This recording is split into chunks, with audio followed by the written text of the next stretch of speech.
Welcome to my channel Devasena lifestyle. இன்றைக்கி நம்ம எதை பற்றி பார்க்க போகிறோம்னா பட்டாணி குருமா பண்ண போகிறோம் சிம்பிளாக. அதுக்கு நைட்டே காஞ்ச போன பட்டாணியை நைட்டு ஊற வச்சுருக்கேன். காலையில் இதை நல்லா வாஷ் பண்ணியாச்சு. இந்த பட்டாணி இப்போ குக்கரில் போடணும். எல்லாமே குக்கரில் தான் பண்ண போகிறேன். அதுக்கு 3 சின்ன பல்லாரி வெங்காயம் 3 இப்படி நறுக்கி வச்சுருக்கேன். 2 தக்காளி கட் பண்ணி வச்சுருக்கேன். 2 தேங்காய் பற்ற வச்சுருக்கேன். கொஞ்சமாக சோம்பு. இது எல்லாத்தையும் மிக்சியில் போட்டு அரைச்சிக்க போகிறேன். பட்டாணி குருமாக்கு இப்போ குக்கர் அடுப்பில் வச்சாச்சு. ஸ்டவ் ஆன் பண்ணியாச்சு. சூடாயிடுச்சு. 2 ஸ்பூன் ஆயில் விட்டுக்கிறேன். ஆயில் சூடாயிடுச்சு. இப்போ நான் 2 கிராம்பு, ஒரு சின்ன பட்டை,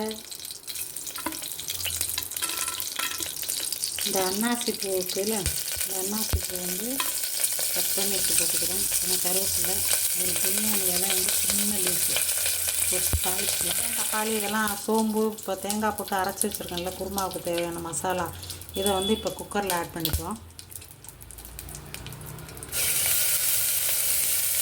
குருமாவுக்கு தேவையான உப்பு ஆட் பண்ணிவிட்டு இந்த பச்சை வாசனை, வெங்காயம்லாம் பச்சையாக தானே அரைச்சிருக்கோம், இந்த வாசனை போகிற அளவுக்கு கொஞ்சம் நேரம் ஃப்ரை பண்ணிக்கலாம். கொஞ்சம் நேரம் ஃப்ரை பண்ணியாச்சுன்னா இப்போ கொஞ்சமாக மஞ்சள்தூள் போடுறேன்.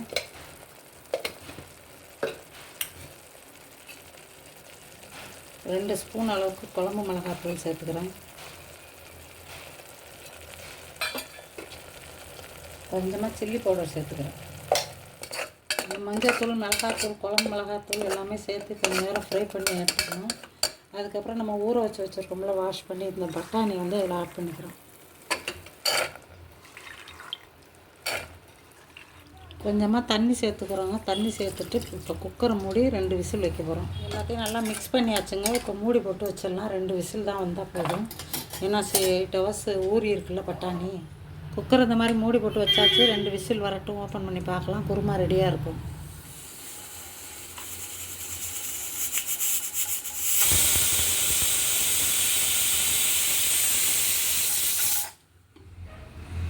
இப்போ 2 விசில் வந்துருச்சுங்க. இப்போ ஓப்பன் பண்ணி பார்த்துடலாம்.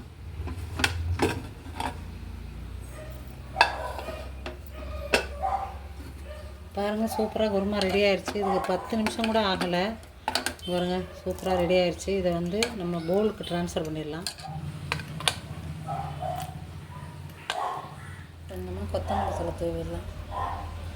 கலர்ஃபுல்லான சத்து மிகுந்த பட்டாணி குருமா ரெடிங்க. ட்ரை பண்ணி பாருங்கள்.